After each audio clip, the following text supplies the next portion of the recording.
¿Alguna vez nos hemos enfrentado a un contrato y hemos pensado, madre mía, ¿por dónde empiezo? Parece un muro de texto, ¿verdad? Pues, ¿y si os digo que en realidad es una historia? Sí, sí, una historia, con su principio, su nudo y su desenlace.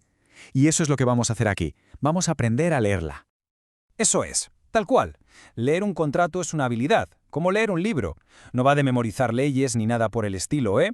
Va de pillar el truco, de entender lo que nos están contando. Y justo eso es lo que vamos a hacer ahora. Vamos a ir construyendo esa capacidad para que no se nos escape nada. Venga, pues este es el plan de viaje que vamos a seguir.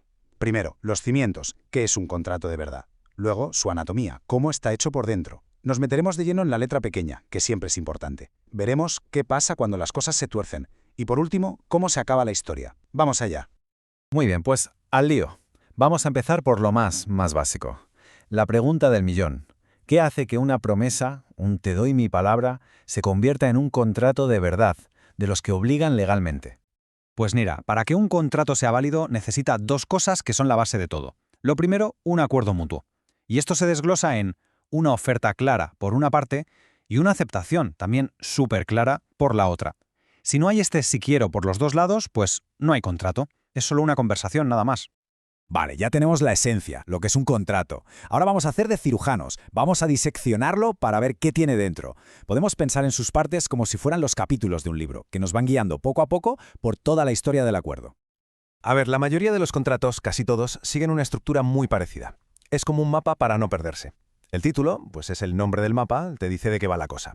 Luego tienes el preámbulo, que es donde se presenta a los protagonistas, o sea, las partes, y por qué se meten en esta aventura. Y luego, claro, las cláusulas, que son la chicha, la trama principal, donde pasa todo lo importante.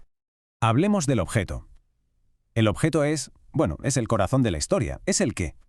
¿Qué se está intercambiando aquí? ¿Un servicio a cambio de pasta? ¿Se está vendiendo un coche? Es la sustancia del acuerdo, lo que cada uno se compromete a hacer o a dar. Y si el objeto era el qué, la causa es el por qué. Ojo, que es importante. Es la razón de ser del contrato. En una compraventa, por ejemplo, la causa para el que vende es recibir el dinero y para el que compra, pues llevarse el producto. Si no hay una causa lógica y, sobre todo, legal, el contrato se cae, no tiene sentido. Venga, ya tenemos la estructura, los capítulos principales, por así decirlo. Pero, como en las buenas novelas, los giros de guión, lo que de verdad le da salsa al asunto, suele estar escondido en los detalles. Así que ahora nos metemos de cabeza en la famosa letra pequeña. Esas cláusulas que a veces pasamos por alto, pero que, cuidado, pueden cambiarlo todo. Y aquí la cosa se pone interesante. A ver, ¿puede una empresa, de repente, cambiar las reglas del juego a mitad de la partida? Pues la normativa de consumo es bastante clara con esto. Por lo general, para que una empresa cambie algo por su cuenta, tiene que haber razones muy justificadas que, además, ya estuvieran previstas en el contrato inicial. No va de cambiar las cosas porque sí, por capricho. Eso podría ser una cláusula abusiva. Ojo a esto, que es un punto clave sobre todo si hablamos de temas creativos. Ceder derechos es, para que nos entendamos, como vender tu casa. Se acabó, ya no es tuya. En cambio, una licencia es más como alquilarla. La casa sigue siendo tuya, pero dejas que otro la use con unas condiciones. La diferencia es brutal y entenderla es fundamental para no meter la pata con la propiedad intelectual. Y de repente nos topamos con algo así. Un párrafo que parece escrito en otro idioma, lleno de palabras raras. Dan ganas de saltárselo, ¿a que sí?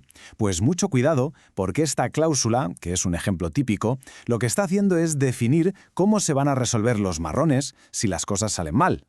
Traduciendo esto al lenguaje de la calle, lo que significa esa cláusula es que si hay un problema, no se va a ir a un juicio normal, se va a un arbitraje.